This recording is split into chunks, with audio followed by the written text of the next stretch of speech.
Step by step on business. That's on my mama, watch me spin on me and split, now I can't feel it. We in the trap, we sold the city on my biddy. Take these diamonds off and show you how we lit it. Welcome back to another episode of Before the Horn podcast. As you know, I'm your host, Khalil. As with me, as always, I got my boy, Daywan. Yes, sir. We back. Let's get it. Yes, sir. Yes, sir. We got a lot to talk about today. We got to talk about the NBA Western Conference. There's a lot of teams competing for spots. We're going to discuss who we think are the contenders and who are the pretenders within the Western Conference as well. We had a couple big fights this past weekend at Fight Night in Mexico City that we got to discuss. So we definitely got to dive into that as well. Touch on a couple key things in NCAA basketball. One big one, the thing about expanding the tournament to 94 teams. So we're going to get our thoughts and opinions on how we feel about that, as well as, you know, the recent incident that happened at Wake Forest when Wake Forest knocked off number 8 Duke. And as they stormed the court, Kyle Flipanowski, you know, got injured on that. So we're going to give our opinions on, you know, court storming, should they ban it and stuff like that. But without further ado, take it away, Daywan. Yes, sir. Let's get it. Episode 48. Let's kick it off with the NBA. Like Khalil said, in the Western Conference, again, this conference is very, very heavy. It's tight. For the top 10 teams in the Western Conference, we're going to let you guys know, in our opinions, whether they are contenders or pretenders. We're going to start, obviously, with the number 1 seed at the top with the Minnesota Timberwolves. So, hey, Khalil, Karl-Anthony Towns, Anthony Edwards, Rudy Gobert. The Minnesota Timberwolves are currently 40-17 leading the Western Conference. They're tied with the OKC Thunder. Are they contenders or pretenders? I'm going to go there pretenders. I don't believe in them in the long haul. Don't get me wrong. Ant-Man has been doing his thing. He's come on this season, you know, taking over that superstar role. You know, he was an all-star this year. He's averaging 26, 5 and 5.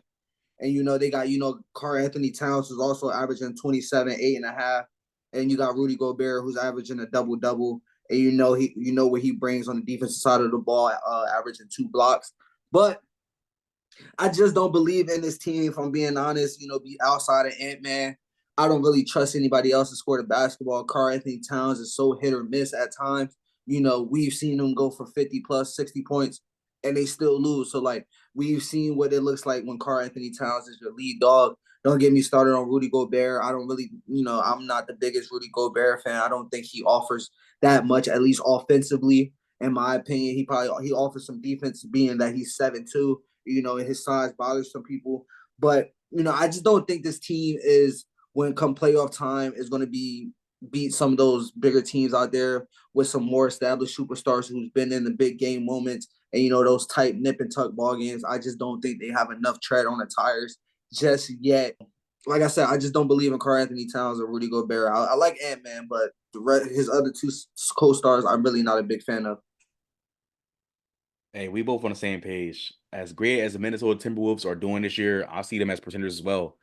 And when the rubber meets the road, they can get it done. Again, they're very surprising this year. They're 40-17, like I mentioned. They're at the top of the Western Conference. But just like Khalil said, I don't trust Cat and I don't trust Rudy Gobert. Now, their supporting cast is really good. I'm not going to lie. They have some great players all around them with Reed and Conley and McDaniels, Anderson, Milton. They're all really good supporting cast players. But I don't trust Rudy Gobert. He's 7'2", and I feel like he just still can't put it all together. And Karl-Anthony Towns, yes, he's from New Jersey. We love him. But at the same time, though, he's just so hit or miss, like Khalil said. So I'm with Khalil. I think the Timberwolves are definitely pretenders. I think they're going to be knocked out by the second round. Let's move on to the next team, Oklahoma City Thunder. They're tied for the first in the West with the Minnesota Timberwolves. Khalil, are they contenders or pretenders? This one hurts because I'm a big OKC fan. But I don't think it's their time yet. I'm going to go pretenders with this one as well. I love Shai Gilgeous-Alexander and what he brings to the table. You know, he's averaging 31, 6 and 5 and 2 steals. So he's getting it done offensively and defensively. I like what Chet Holmgren brings to the table as well with his length and size. You know, he's averaging. Pause. I mean, chill. Pause. Whoa. Chill, bro. Chill. But he's averaging 17, 7. He's also averaging 2.6 blocks. He's in a running for Rookie of the Year right next to Victor Wembanyama. It's going to be a tight race. It's going to come down to the end. But, you know, you also talk about Jalen Williams, Josh Giddey. You know, they just traded for Gordon Hayward. I like them. They're a tough, scrappy team. They get up and down the court on you. They can run with you. But I think, like I said, with the Minnesota Timberwolves as well, when we get into these more tight series, and it's a half court game, and you got to get those possessions to win a game. They're just so young that I just don't think they're ready for it. Yeah, I think they got to get their feet wet and get a little bit more experience under them. I think this year is going to catapult them to what they really could be next year. Bro, we on the same page yet again. And it hurts to say that about the Oklahoma City Thunder. They are another surprising team. Shea took over. You got Chet Holmgren, he's going crazy. Williams going good. Josh Giddey, Luke Dort. Like, they have a good supporting cast as well. This is my thing. Like you said, bro, they are very, very young.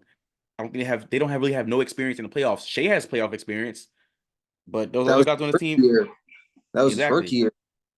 That was a while ago. So they need to get their feet wet in this conference. Again, the NBA reigning champions are in this conference as well.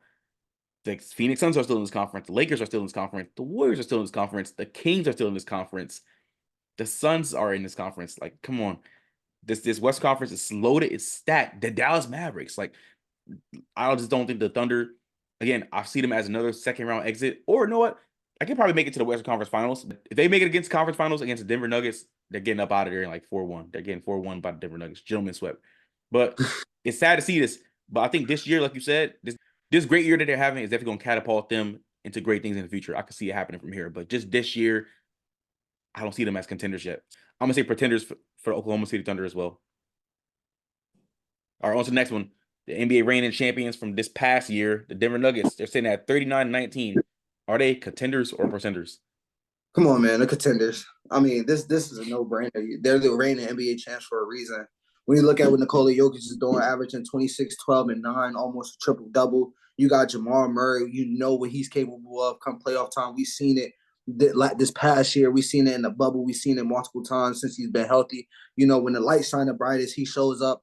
Michael Porter Jr., he could go crazy at any point in time. They got Aaron Gordon, Reggie Jackson, Kentavious Caldwell-Pope, Christian Brown. Like, they have seasoned guys who have been there, who have done that and know how to win basketball games when it matters. And for that reason, and plus being that they have, in my opinion, the best player in the NBA on their side, 100% contenders, and I don't even have to think about that one.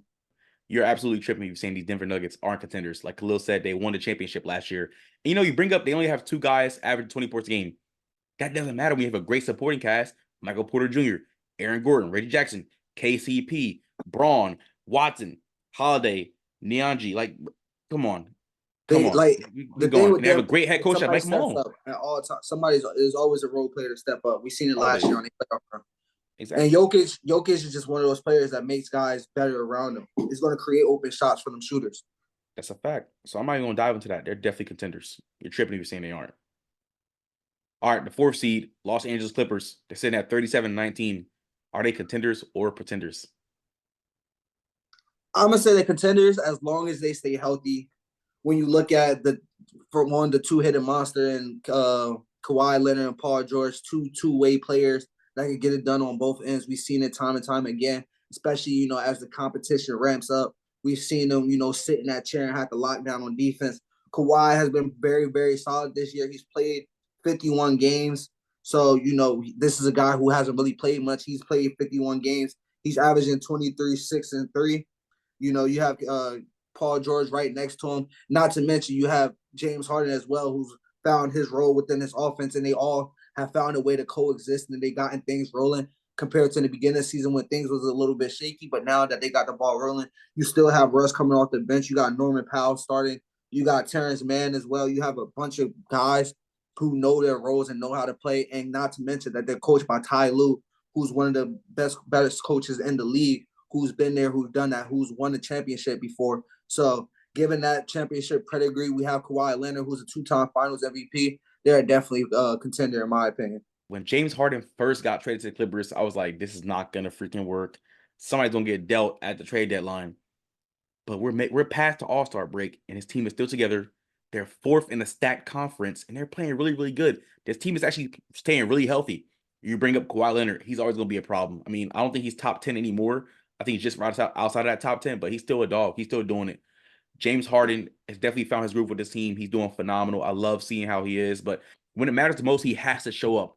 He has to show up. I was on the verge of saying this team is pretenders, mainly because of James Harden and Paul George be folded sometimes in the playoffs.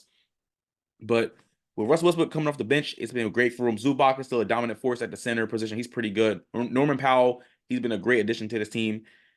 Then they have great players on the bench with Mann and Tice and Plumlee and Kenyon Martin Jr. and Highland.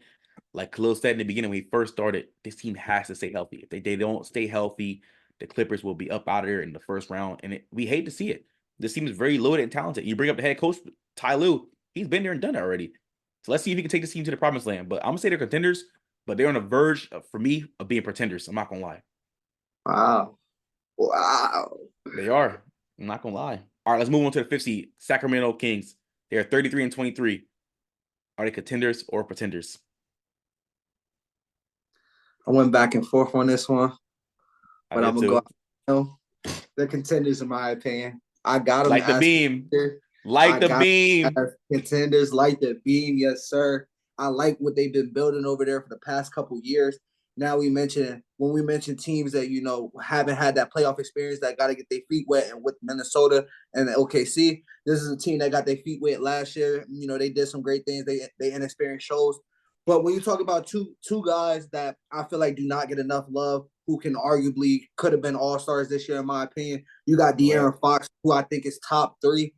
He might be number 1 in fourth quarter points that gets it done in the clutch when you need to. You got Sabonis, who's a walking double-double, averaging 20 and 13.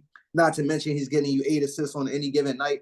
This two tandem right here just very knows how to coexist off each other and play off each other. And when you talk about the role players, you got the Malik Monks, the Kevin Huerters, the Harrison Barnes, players that can make shots when shots need to be made. Veteran guys, Trey Lyles.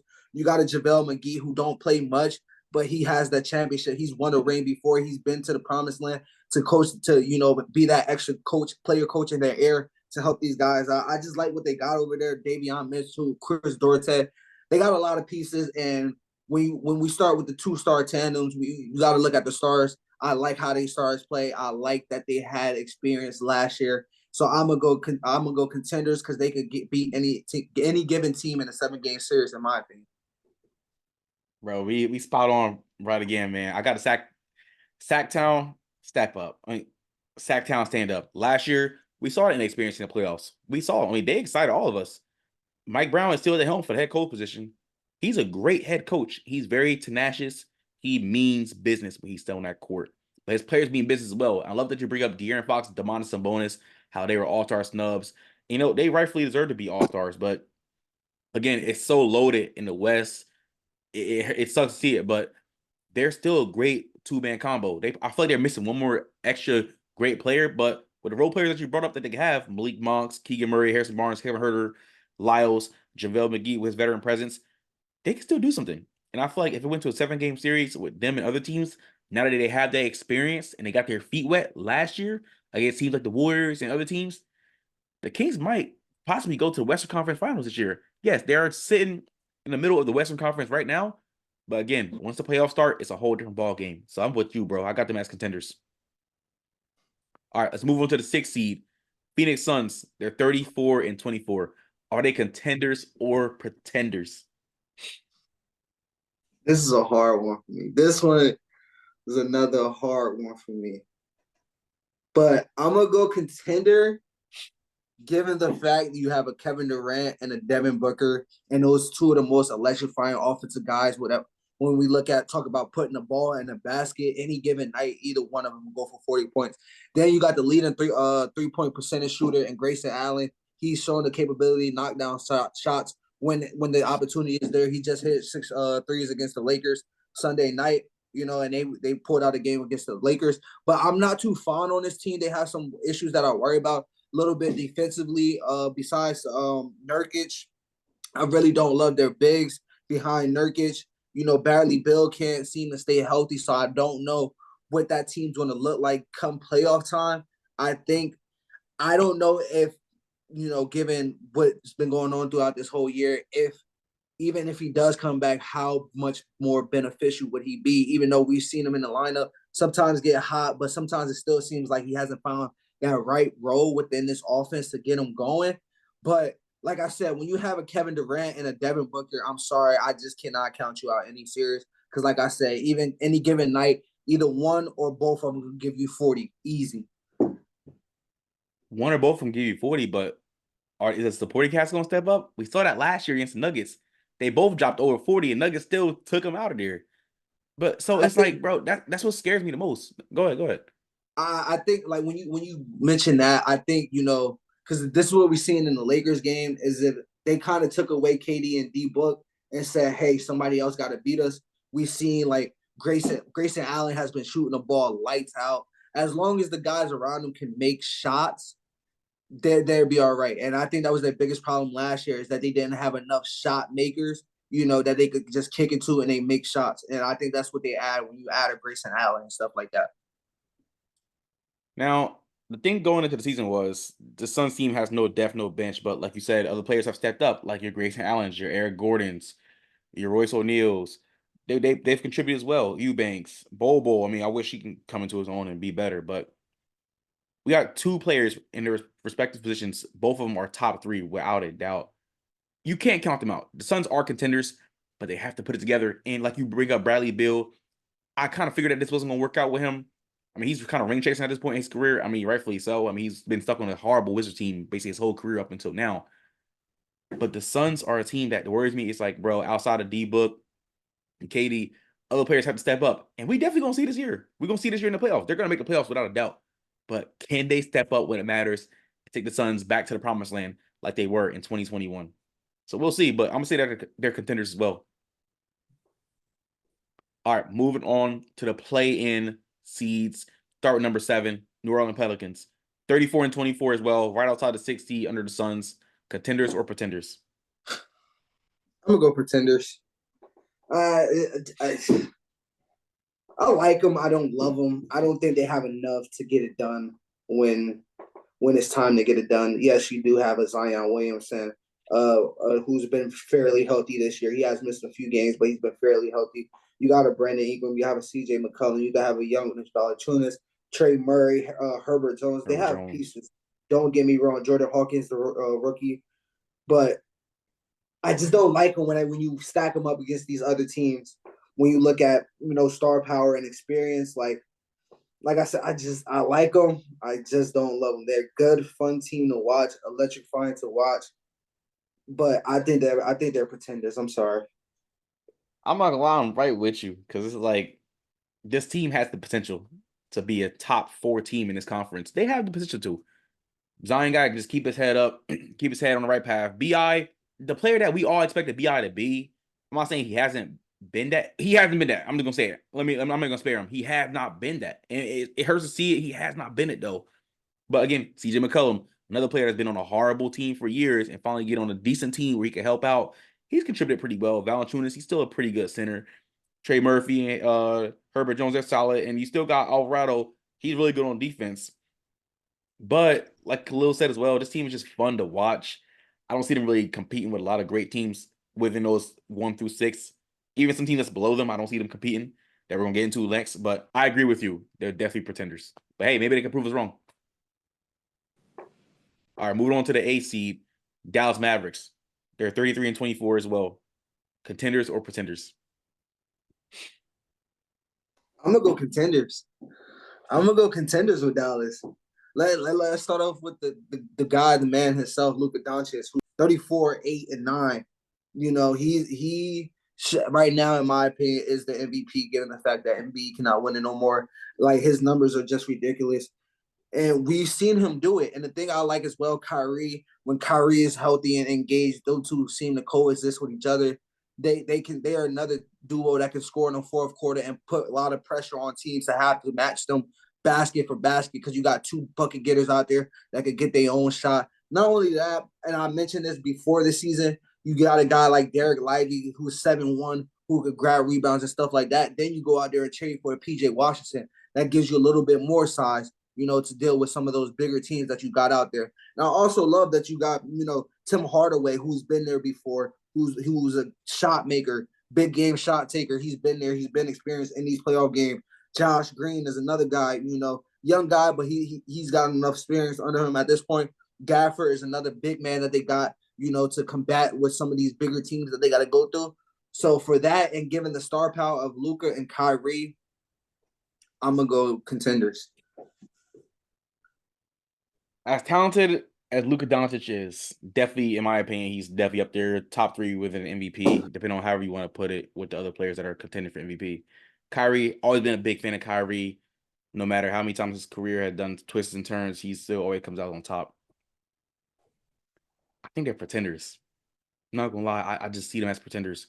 This is a really good team. I love that you bring up all the great players and all the assisting players like Tim Hardaway Jr., Gafford, Jones Jr., Exum, Lively is a great rookie. I just don't see the team putting it together.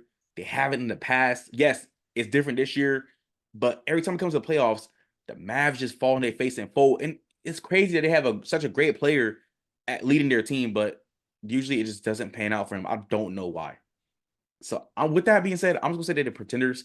Not that I want to say they're the pretenders. I think they're contenders as well, but I can't fully give in. I can't, bro. I can't. Pretenders. I'm sorry. Hey guys, don't hurt me in the comment section, please, or don't DM me no threats if you live in Dallas. But I'm sorry. All right, let's move on to the 9th seed. Los Angeles Lakers. They are 31-28. Are they contenders or pretenders? They won. I hope we still cool after this, man. But I'm not a Lakers fan. I gotta. You're LeBron's biggest fan. You're a part of the LeBron fan club. I know how you get.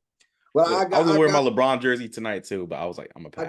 I gotta go pretenders, bro. I'm sorry. I don't think they could score enough to stay in these games, and at times their defense has not been as good as it needs to be to combat that. This is a team that needs to get to the free throw line and get points that way. They're not a very good jump shooting team. Don't get me wrong, D'Lo has come on as of late. You still got LeBron and AD. AD has been putting together one of his better seasons since he's been in LA, averaging 24 and 12.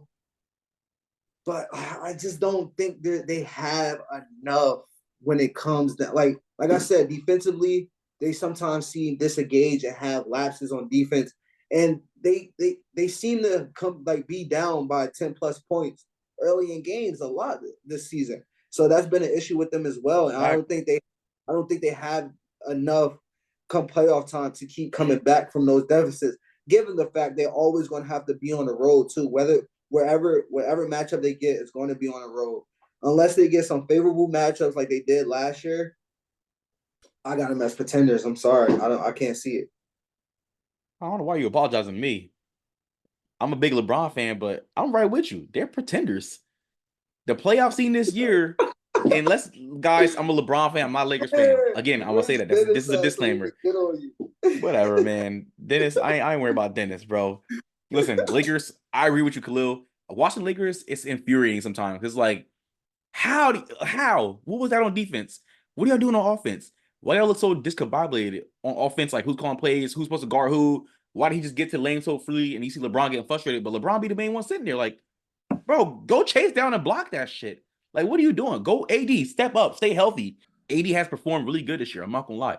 I still don't trust AD though when it comes to health and showing up in the playoffs. I would never trust Anthony Davis. I don't care what anyone says. But supporting cast wise, D'Angelo Russell, Austin Reeves, and Hachimura, they all contributed in 12 or more. I like that. Gabe Vince has been really a bust for this team. Honestly, they should try to trade him at the trade deadline. Chris Wood has been really solid for the team as well. I can't lie. It's about Spencer Dinwiddie recently within this team. But all in all, bro, I don't see this team making it past the first round. I mean, they made it past the first round last year, but they got swept in the conference finals. But they had really favorable matchups last year. This year, like I said, the Western Conference is really stacked. It's really good. But again, you got veteran presence like LeBron James and Anthony Davis. But I don't see the Lakers making it past the first round. So I'm going to say they're pretenders as well. And I'm a huge LeBron fan. Here's my thing as well. Is like all three of them went for 20 plus just on Sunday. And they still lost. Because the other guys that stepped up, that they're defensive laps, how are you giving up, open threes to the best 3-point percentage shooter in the NBA this year? Royce O'Neal killed you with 6 threes as well. It's just like small defensive lap. And sometimes it comes at the most inopportune times of game. And that's what happened last year in the playoffs against Denver. They were in them games, but when the plays needed to be made late in the game, one team did and the other team didn't. One team defense was just a lot better than the other team. So that's part of the reasoning as In well. fact, and last but not least, in the 10th seed, we have the Golden State Warriors. Are they contenders or pretenders? Pretenders, come on, man. We ain't got to do too much talking. Like besides Steph, like come on, who else do they really got? Like what is it about the Warriors that's going to scare you besides the name on the back of the Stephen Curry and then the names on the back of the jersey? Like Stephen Curry's averaging 27. The next closest is Klay Thompson, and then a lot of people has been bashing Klay. He came off. He had to come off the bench as well. Like I like Kuminga and stuff like that, but they just don't have enough. Like that, they're pretenders. I don't even have to go into too much details. Their dynasty is over at this point. I agree with you 100%. I think they're pretenders for sure. I mean, besides Steph, no one else on that team puts fear in my heart. If Klay gets hot, cool, he gets hot. He gets hot, but this is not like Klay from like 6-7 years ago. This is no, he's past. I feel like he's not. I'm not saying he's washed. He's still contributing. He's added 17 off the bench, but Chris Paul has to get healthy as well. Hopefully, he can contribute to this team whenever he gets healthy. If they make the playoffs, if they happen to get in the playoffs. But besides Steph Curry, this team doesn't put no fear in my heart. Like I don't see him doing nothing past the first round. I got the Warriors getting up out of here, probably in 6, because Steph's gonna try to fight as much as he can. But Curry can only do so much. He's been carrying his team all year. I mean, why he's carrying his team all year? They're 29-27.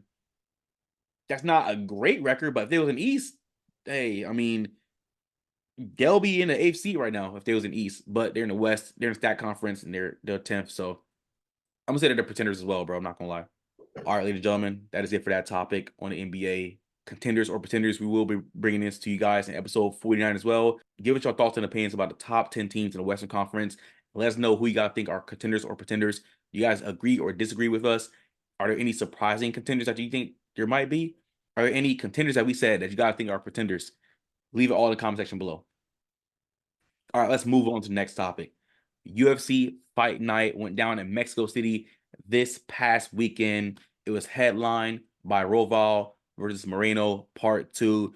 But for this subject, we're only going to talk about the main event and a co-main event. In a co-main event, we saw Yair Rodriguez lose to Brian Ortega via third-round submission via arm triangle. What's your thoughts and opinions on this fight, bro?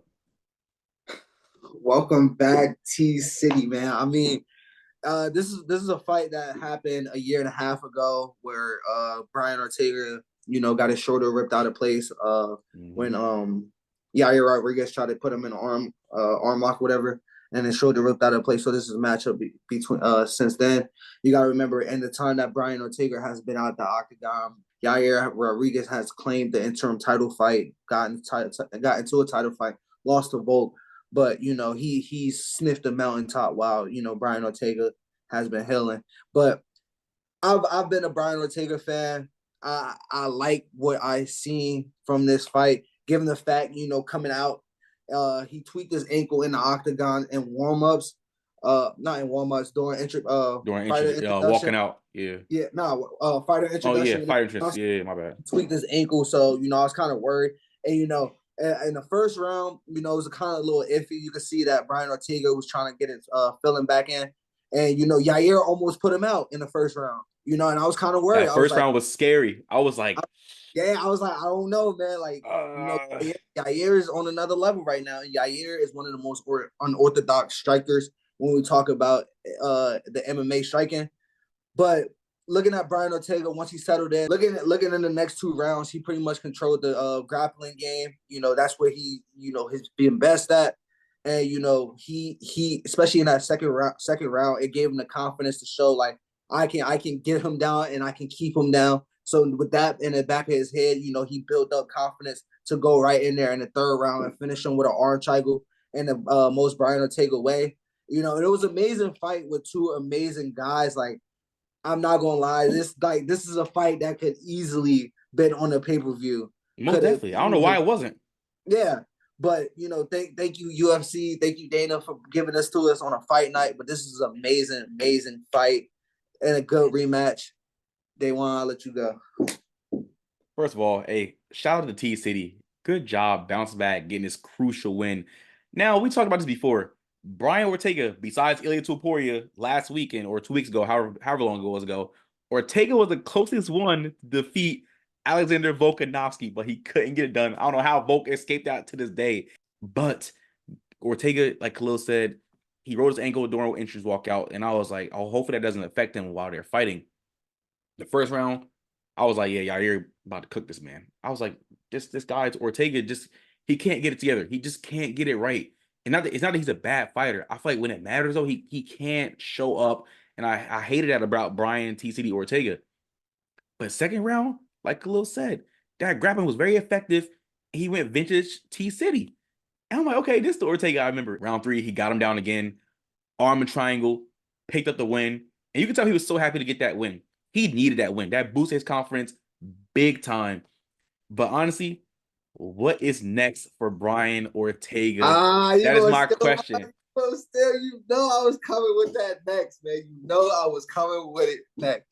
Man, it's a tough space to be in because this was the number 1 contender fight. This was, the next fight after the Topuria and Volk fight from last week. This should be the number 1 contender fight. Don't get me wrong, but if Volk wants to, he deserves the right to get his belt back. So if Volk does not want to take off time and wants to get right back in the octagon, Volk gets the rematch. If not, T City should be the guy to step in that octagon with Topuria and go hit for hit. So, like I said, I think he should be next, but Volk got first say just because how long he had the belt. But after that, T City should be that guy. But in my opinion, Volk needs that break. Volkanovski has to take a break. He needs a mental break. He needs a break from fighting. Yes, I understand he said he feels like he's worthless. He doesn't feel like a nobody when he's not fighting. But he needs to take a break. If Volk doesn't want to take a break, yes, Volk deserves an immediate rematch. He definitely does. After holding that title for that long, of course. He ran a featherweight division for a long-ass time. But I agree with you. If Volk doesn't take that immediate rematch, T City versus Topuria, or if they want to really make it spicy, T City versus Volk again. I'm not gonna lie. That if they want to do that, if the Dana White and them really want to make it spicy, T City versus Volkanovski, book it for a co-main event, not a fight night, a co-main event on a pay-per-view, and whoever wins that can fight Topuria. But Volkanovski does deserve that immediate rematch, so I'm not gonna take that away from him. But that's just my thoughts of it. Here's my thing. Because we not about to sit here and do this. If Volk gets his automatic rematch, you know who Brian? You know he got to fight next, right? You know who he got to fight next. Max Holloway. Max Holloway. That's the only answer. If Volk gets the rematch, Max Holloway has to be the next guy to fight Brian Ortega, and then that is legitly the number 1 contender fight, given the fact that Volk, is fighting. If Volk exercises his right to get his automatic rematch with Topuria, Max Holloway do have a fight at UFC 300 against Justin Gaethje, but that like I said, if Volk wants to get his automatic rematch back, put both those fights on the card. It'd be electric, I swear. That really will be electric. Now that you bring it up, I actually agree with you. How the hell did Max Holloway slip my mind? Because he's been at the top for so long, you forget. Yeah, he's been at the top for so long, you forget. That's a fact. I don't know how I forgot about him, man. That's because I'm just so excited for Brian Ortega. I just want to see him versus Topuria because I feel like Ortega hasn't had a title shot in a while. This is only Ortega's 4th fight in like the last 6 years. But that's my thing. He's another one of those guys that needs to be a consistent fighter. Like if Max get any say so, Max did beat him the last time they fought. He did. So he did. If anything, push comes to shove, you still gotta make your way through Max Holloway, given the fact that Volkanovski is not the champion anymore. That's the biggest factor. That Volk is not the champion, so Max has a shot at the belt again. All right, let's move on to the main event. We saw Brandon Royval avenge his 2020 loss against Brandon Moreno via split decision. Give us your thoughts and opinions about this one, dog. This was a good fight. I'm not gonna lie. It was a great fight. This was a great fight. Great fight. Here's the thing, and like, I don't care what anybody say. I get that the flyweight division is very, very top heavy. But man, is the top not electrical? What? Like you can't get better than what you see, especially striking.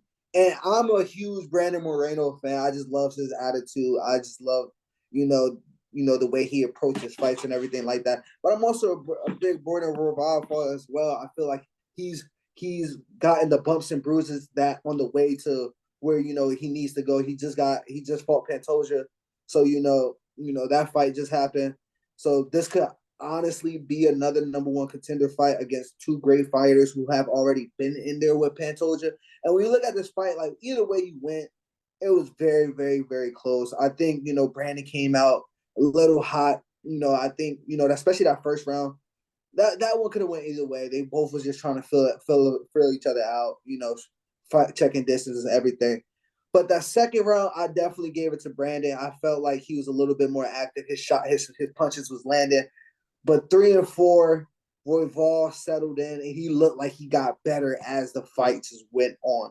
He just got better and better, and that's the thing that you want to see with these contenders. What did you do in rounds 3, 4, and 5? Like, are you start to That's what it fade is. away, The or championship do you rounds. step it up? Do you step it up? That's what that's what separates the champions from the contenders. That's And a he stepped it fact. up That's rounds a 3, 4, fact. and 5. 5 was very close. The issue with round 5 is that Brandon was winning the grappling, but he wasn't doing anything with the positions With that it. he had. So it was kind of hard to give him points and try to say, oh, he's winning this round when he's, grappling against the cage, but not doing anything with it. There was a few times that Herb Dean had to, break it up. Hey, let's get active, like, separate, but this was a great, great fight. I love the top of the flyweight division. It was a big, huge win for Brandon Royval, and that keeps his name in the title contention. As far as Brandon Moreno, I'm not gonna dive into too much. I'll let you give your recap first. Yeah, I mean, I'm with you. Only thing is, I don't agree with. I don't agree with the split decision by the judges. I don't think it should have been a split decision. I personally think that Royval won it unanimously. I'm not gonna lie. In my opinion, Royval he won rounds 2, 3, and 4. He really settled in after round 1. Round 1, I give it to Moreno. They would definitely feel each other out, but Moreno had the upper hand. Round 2, Royval, he got it in a little bit more. He won that round. It's still a little bit even, but I'll give it to Moreno. But rounds 3 and 4, when it mattered the most, Royval stepped up and he put it on him. And like you bring up Moreno, he did good with the grappling and the ground control, but he didn't do nothing with it. It was kind of like Duplessis when he faced Strickland. He didn't do nothing with the takedowns and the ground control. He didn't do nothing with it. But the flyweight division is very stacked. This definitely is going to help Brandon Royval right back in the title contention. I mean, he just lost to Alex Pantoja in December 2023. He called him out again. He deserves a rematch against Pantoja. That'll be him and Pantoja's third fight. Who knows how that can go? Anything can happen in this sport. It's an unforgiving sport. We talked about this multiple times. But next, though, for Brandon Moreno. It's tough, man. It's tough when you look at the landscape of the flyweight division. Like, we talk about Royval, we talk about Moreno. Figueiredo moves up to 135, so he's no longer a factor. But we still have Amir Albazi, who beat Kai Kara France in his last fight, who was supposed to get a fight against Brandon Moreno, but it never came to fruition. Moreno steps in there and fights Brandon Royval instead. So he's still another guy knocking on the door. But, I think it's really up to Dana on where you want to go with it. If you want to, throw Royval back in there with Pantoja, okay, cool, you could do that. Let Moreno fight Albazi then. Let's see, if he, let's see if Albazi can earn the right to fight for the title next, or is he, relegated to, the Kai Kara France level? No disrespect to Kai Kara France, because I'm a Kai Kara France fan as well, and I like how he fight as well. But it's levels to this, and Kai Kara France is a very, very good fighter, but he's just he can't beat not. he He's can't just beat those not top champions. of the line. He can't beat Yes, those champions. He can't. yes, he's not top of the line. So let's throw Moreno in there with Albazi, and let's see if he's ready for that smoke that comes with that fire. So Yes, I think that's what's next in this division, and what makes the most sense. Let Royval get the rematch, let Albazi fight Moreno, or I don't know if people get too drained. I don't see a way to slide Albazi just in there. I think he still has to get that one fight in to earn it. Moreno is the perfect guy for you to earn that title contention shot. I think Albazi is a good shot. I mean, like you said, he was supposed to fight Brandon Moreno in this event, but it never happened. So Definitely Dana, I will book Albazi versus Moreno, and we'll see what happens with Moreno going from there.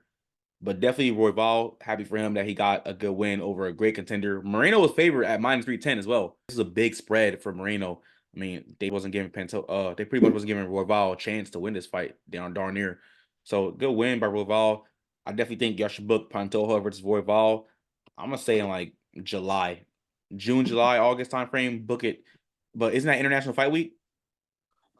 International Fight Week is at the end of June this year.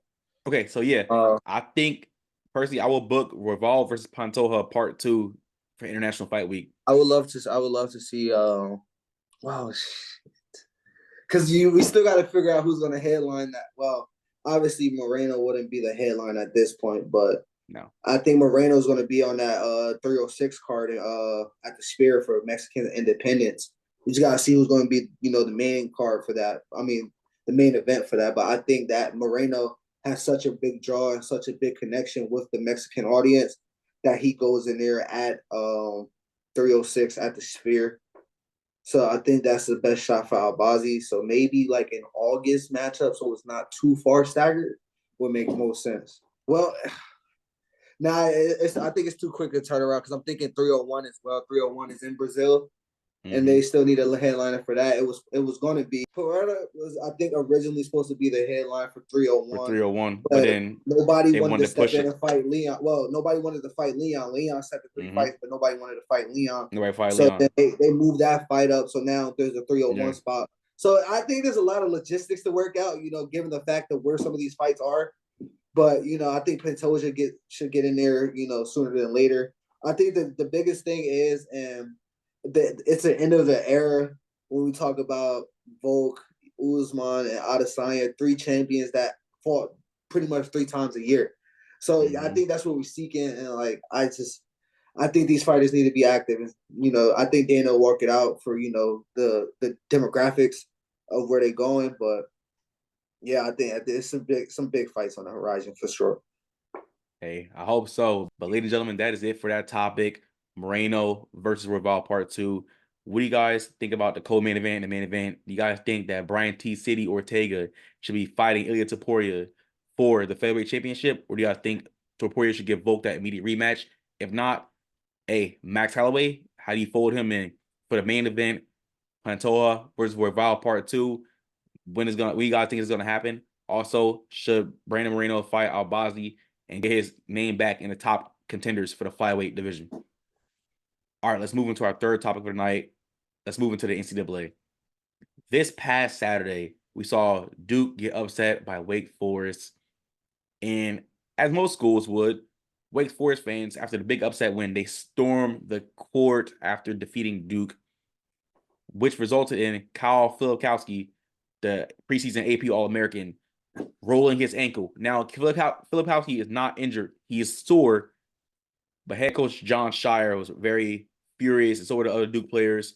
And now head coach Shire is writing a plea to the ACC, let alone the NCAA, about imposing or increasing fines or rules or bans for fans storming the court. My question to you guys is, how do you guys feel about fans storming the court? You guys have an issue with it. What should the NCAA do? Well, pretty much on February 20th, NCAA President Baker had already said, prior to this incident that happened in Wake Forest this past Saturday up in Winston-Salem, he understands why the fans do it, but he thinks the risk, especially given with stakes involving a lot of these young athletes, the risks are really, really high. These players are getting injured. We saw it happen in January with Caitlin Clark in Ohio State as she ran into a female fan on the court, but she wasn't injured. We've seen a lot of fans storm the court after these big upset wins, let alone big wins. A lot of conferences, though, are already with banning, storming, or imposing or increasing fines, especially the SEC. They already had these in place, but the SEC conference is going to start increasing the fines on these schools, which the boosters are probably going to have just to pay. These big schools, they have boosters that just throw money at the schools, and they will pay off all these fines. They let the fans have a good time, but I don't think that's right. Besides the SEC, 11 other conferences, the Atlantic 10, the Big East, the Big South, the Big 10, the Big 12, the Conference USA, the Mid-Eastern Athletic, Pac-12, the WAC, and the West Coast Conference, they all told ESPN that for a home court court storming, that they could be subject to increased fines. I'm with those conferences. I'm with how they're handling it. Yes, I think it's dangerous.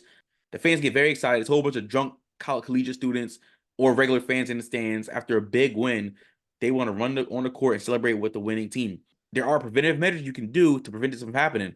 Like we saw in a recent game, I forget what team was, but the head coach called a timeout because he saw the fans get ready to storm the court. He made sure the security guards were in place to prevent the kids from storming the court until the players were off the court. That's one of the preventative measures. Or as an away team, if you know you lose, get off the court. Just get off the court. Hurry up and escape off the court. Yes, I'm not saying the run off the court, but you know it comes to these schools that aren't good, but at a D1 level, when they upset these huge known teams, they're gonna want to celebrate.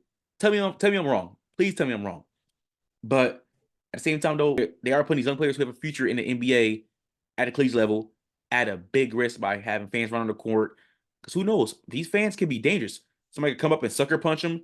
We saw Filipowski, he rolled his ankle, but again, he's not injured. We saw Caitlin Clark get shoved or bumped into by an Ohio State fan. We saw other incidents happen with this as well. So yes, I do see the NCAA in the future banning the court storming, either with fines or they're going to increase security or they're going to start increasing more preventive measures for preventing this happening. It's tough to see it. I'm not saying this is ruining the game or it's ruining the fun of the game for the spectators, but you have to think about the collegiate athletes that have a future and the risks that are involved. So I agree with President Baker. It should be led at the conference level. He's alleviating this issue to the conference level as he should. In my opinion, I'm all for it. I think they should ban court storming. I understand 100% where you're coming from, but I disagree, and I get player safety is major. We have to find a way to protect these players and stuff like that. But I think that's part of what makes college, and what makes these moments so big is that, oh, this lower school knocks off this big school. We're going to storm the court, storm the field, whatever the case may be. I think there should be preventative measures, the way to protect the players, to get them out of harm's way, as well as let the school celebrate. Because that's what attracts, these schools. Because I seen it firsthand with UCF when they upset Kansas earlier this season. That was a major win for, a UCF school who's new to the Big 12 to knock off a ranked Kansas team. Go ahead, celebrate, do your thing. And I think that's the hardest part with this is like, that is a part of college atmosphere. Yes, I get it. They banned it in the pros, but that's the pros. College is just a little bit different. It's just a little bit different because we're talking about 18, 19, 20, 21-year-olds. It's not like, there's a bunch of adults that's doing this, acting out and stuff. Like, no, they're all college kids that go to school, whatever the case may be. So I think it's a hard thing to do. Yes, maybe increase the fines like you mentioned, but we've seen like schools are just paying. Like, it is what it is. The boosters is gonna pay it.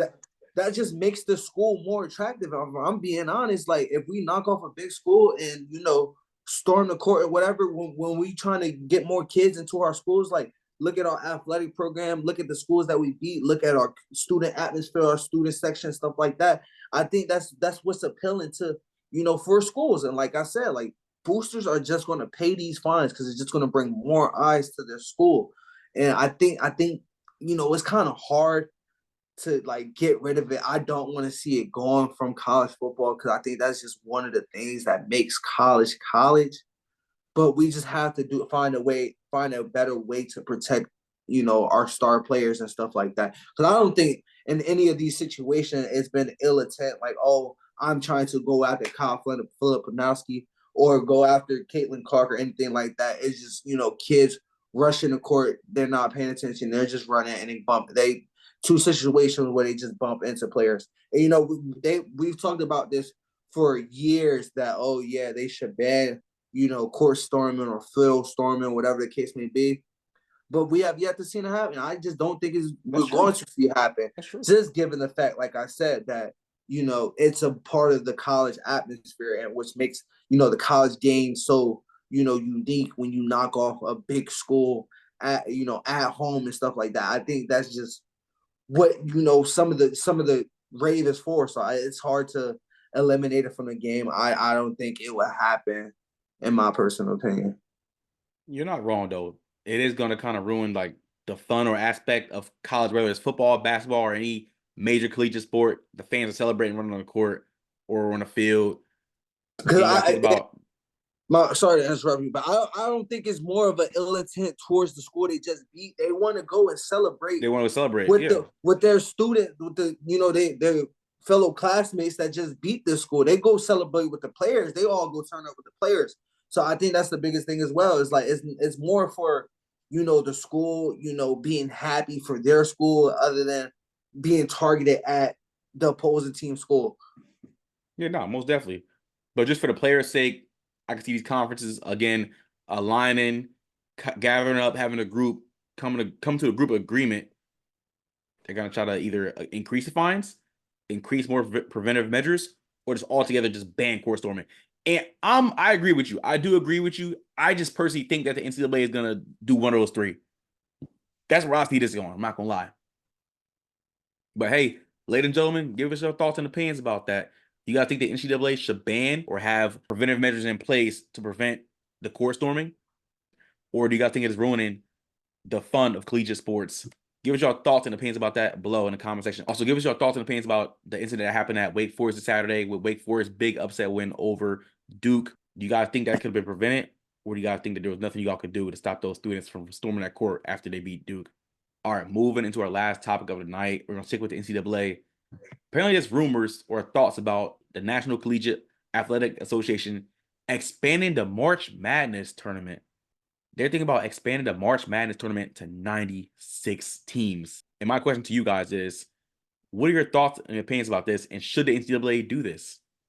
I'm going to start this off by saying no. No, no, no, no, no. They should not expand this to 96 teams. First of all, imagine filling out a bracket for 96 teams. It's already tough doing it for 68. I'd be having trouble after the first round. But I don't think they should do this. NCAA President Charlie Baker, I don't know what made him think of this idea. Because personally, it's really, in my opinion, whoever makes it in, they make it in. You either fight or claw to get in, or you're just one of those great teams in these Power 5 or a great group schools to get into March Madness tournament. If you aren't that good or you haven't done enough this year, you don't deserve to make it. It's simple. Don't expand this thing to 96 teams in the tournament so we're going to see a lower level Big Ten or lower level HBCU or SMEAC or SWAC or one of these other teams we lower level teams, they go face a powerhouse school like a freaking Duke or a freaking Kentucky or UNC. I don't want to see them get whooped by one of those great teams. They will compete, obviously, but no. I'm not really not here for that. If you can't make it in within the first 68, then don't. Like, you just don't make it. Better luck next year. I personally don't think NCAA President Charlie Baker should even consider this or do this. I agree with Jay Ballas. He already said this is another thing that college sports is getting stupid with. I even like the idea of ruining a lot of these Power 5 conferences and integrating them. It's ruining the pedigree, in my opinion, of collegiate sports, but no, I'm not here for the expanding the March Madness tournament from 68 teams to 96 teams. If you make it or you don't. Simple. So, not gonna lie, when I first read this, I was like, what are we doing right now? Like, are you serious? But like the more I sit and I think about it and I Please ponder, don't tell me. Listen, just hear me out. Hear me out. Oh, bro. Hear me. Listen. You always do this. You did this with the in-season tournament for the NBA. Hear me out, bro. Listen. When we look at, first of all, how many Division I basketball teams are there? There are 351 Division I basketball teams and 32 conferences. So we were talking about, on average, 2 teams from each conference, plus 4 teams make it to the playoffs. Obviously, that's a little off. But, just to give a perspective of what we're talking about. Not only that, I'm not on the whole 64 team thing, but I'm not opposed to a little expansion. Given this, these more mid-major schools and some of these teams work hard all year, win conference and everything like that, but they lose in a conference tournament and now they don't get to the playoffs. I just feel like that's not right. I feel like there should be a space for these teams. Get it? given that, if you win a conference tournament, you get an automatic bid.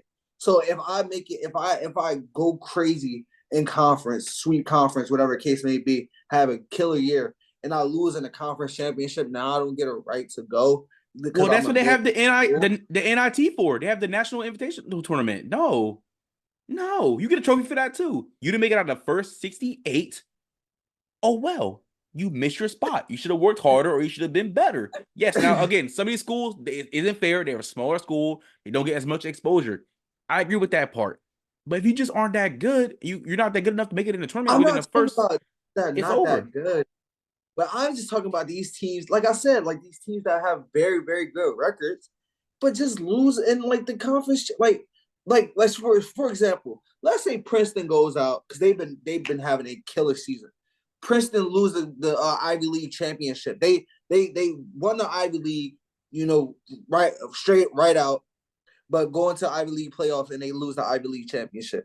You don't think they should be able to make it given the season that they put together? Princeton will make the March Madness tournament because they're projected to, because of they're projected to win their conference. But what if we've seen upsets all the time in conference? Of course.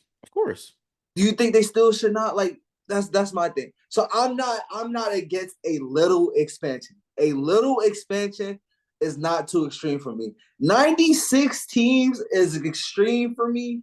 It's super extreme. I don't like it. But I'm not mad at a little expansion. And that's my stance on it. I'm not going full-fledged crazy like day one is trying to make it out to sea. But like I said, bro, I think there's a spot for some of these mid-majors teams. And we've seen upsets of big blue blood schools get knocked out first round to mid-majors team.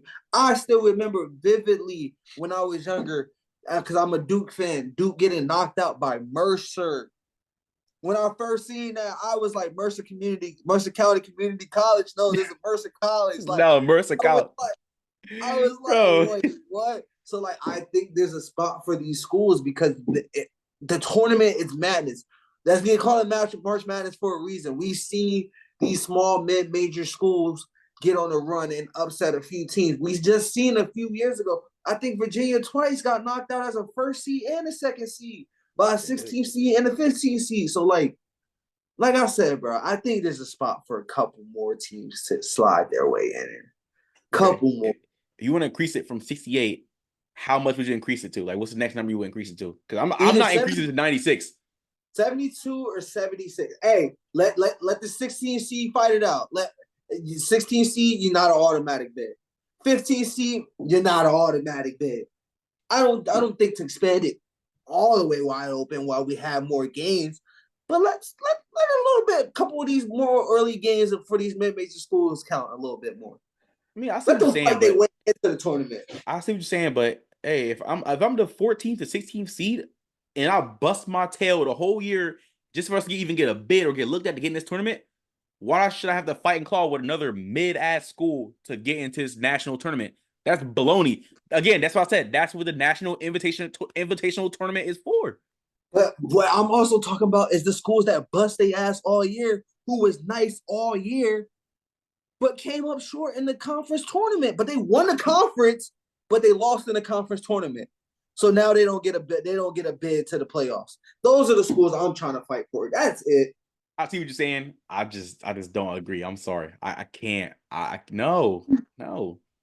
96 is crazy. No, I'm not a hater. I'm not a hater. I'm not cold-hearted. What? I'm not fighting for 96, bro. 96 is too extreme. Like I said, 72, 78 is not bad. So you're saying with that addition, you're saying the 15th and the 16th seed aren't guarantees. Yes. That's BS. What? Bro, there's 11 seeds that's not guaranteed. There's 11 seeds that are not guaranteed, bro. Bro, I feel like if they select you and you get in, Those other teams either better luck next year or go to NIT. That's just like I didn't like when NBA. No, I did not like when that NBA integrated that god darn play-in. I hate that. Because why does a 9th and 10th seed have a chance to get a playoffs? They suck. They want, you know what you sound like? One of them old dudes back in my day. It should be like this. It shouldn't be no change. We shouldn't be Listen, adding anything. I'm Keeping all for everything change. the Look, same I'm thing. all for a change. Listen, I've adjusted to the play-in, just like I've adjusted to this past season's in-season tournament. I didn't like it at first, but hey, we talked about it. I became a fan of it. Now, Listen. They want to think the BCS should still be in place. They want to all think the right, that BCS should stop. be in I don't agree place. with that. Listen, I love the college football national playoff. Do I like that it's expanded to 12 teams? No, but I still like it. No, I don't care, bro. No, this is the last. This I'm gonna be so upset. But again, this could, like I said before about the in-season tournament, I didn't like it at first, but this could bring potential excitement. So I agree with you somewhat, but not fully. Hey, maybe they could change my mind. I'm gonna let you have this one day on. I digress. We can have this discussion at another time, but You're I right. digress right now. Uh-huh. Listen, you're listen. This we go through this so much. You push back, and then you're gonna come around eventually. It's gonna happen with the 12-team playoffs. It's starting to happen with the in-season tournament. Like, you just gotta see it happen. Once it happens, like I tell you, like it's okay for a change to happen. You come around eventually. You act like I'm a stagnant individual where I don't like change. I love change. I just don't like to see it sometimes. Like it hurts to see it. But again, I don't like it. But if y'all do it, I'm still gonna watch it every year. I'm still gonna fill out my brackets and never win nothing. It's okay. But ladies and gentlemen, that is it for that topic. Y'all think they should expand the March Madness tournament from 68 to 96? If not 96, we gotta think they should expand the team too. Do you guys agree with me or Khalil? If not, neither one of us, give us your thoughts and opinions about the possible expansion in the comment section below. But ladies and gentlemen, that is it for episode 48 of Before the Horn podcast. Thank you guys for whatever platform you guys are watching or listening to us on. We appreciate the continued support. Make sure you guys like, comment, share, subscribe, do all that good stuff. Also, make sure you guys check out our Patreon. We will be having merchandise come out soon. Be on the lookout for that. Also, Patreon, you can have a first access basis to communicate with us. Also, be a guest on here. Also, give us topics or questions to answer while we're on a podcast. We're still waiting for y'all to support and join our Patreon for as little as $2 a day. You can help support us. We regular working people, we regular individuals who just love to talk about sports and bring content to you guys. So, hey, make sure y'all give our Patreon a look. But we appreciate anything y'all do. Yes, sir. Yes, sir. We appreciate it. Make sure you guys follow us on Instagram at Before the Horn Podcast, TikTok and Twitter at Before the Horn Pod. We appreciate all the love and support that we've been getting. You know, we've been growing at a steady pace. We've been, gaining subscribers, gaining comments, followers, the whole 9 yards. And we can't do this without you guys. So we appreciate the love and support that you guys been giving us. Let us know what you like, what you dislike, what you want to see more of. We have more content rolling out. We had a few reels posted within the last couple of weeks. We have a few more reels coming out this upcoming week.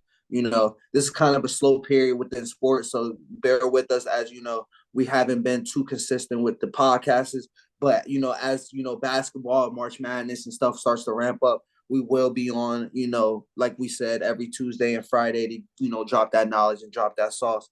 So like I said, keep supporting, keep liking, keep commenting, keep subscribing. Make sure you share this to your friends, your family, whoever. Like I said, we want to have more people on. So if you love to talk sports and you think you could talk with us, shoot us a DM. We can talk it out. We see if we can get you on here sometime. Again, thank you guys for tuning in to episode 48 of Before the Horn podcast. Like, comment, share, subscribe. Put this out there. We appreciate y'all again for whatever platform you are watching it or listening to us on. We shall see y'all episode 49 this Friday. Peace.